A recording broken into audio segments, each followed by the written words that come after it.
আজ শিক্ষক দিবস। বিগত বছরগুলিতে যখন আমি প্রফেশনালভাবে প্রাইভেট টিচিং প্রফেশনের সাথে যুক্ত ছিলাম, তখন এই দিনটা কাটাতাম আমার সমস্ত স্টুডেন্টসদেরকে নিয়ে।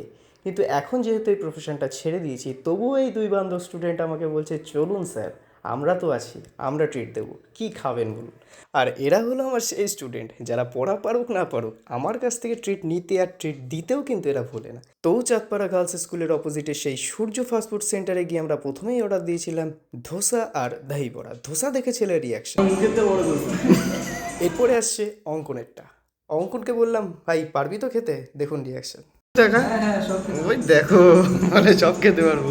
অ্যাকচুয়ালি আগের দিনের ভিডিওতে আমি যে মশলা ধোসা, পাও ভাজি, বড়া পাও এগুলো দেখিয়েছিলাম, ওরা বললো স্যার এগুলোই খাবো, আপনি এগুলোই অর্ডার দিন। তো এই যে মোটামুটি আমাদের টেবিল রেডি। তো ও আরও কিছু দেখছে মেনুতে, যদি আর কিছু দেওয়া যায় স্যারকে, যদি আর কিছু খাওয়ানো যায়। আর এদিকে অঙ্কুরকে দেখুন, দইবড়া দইয়ের জুস খাচ্ছে না স্যুপ খাচ্ছে আপনারা ধরতেই পারবেন না, লজ্জা পেয়ে গেছে। আর এদিকে বাবুর শেষ। ছেলে টেনশনে পড়ে গেছে বিল পাওয়ার পরে, টেনশনে পড়ে থাকা জিনিস আবার খাচ্ছে, বুকে ব্যথা হচ্ছে ছেলের, ভাবনা চিন্তা করছে কোন দিকে যাবে। এই তো মনের আনন্দ খেয়ে ফেলেছে, খেয়ে এখন বলছে তুই দে টাকা।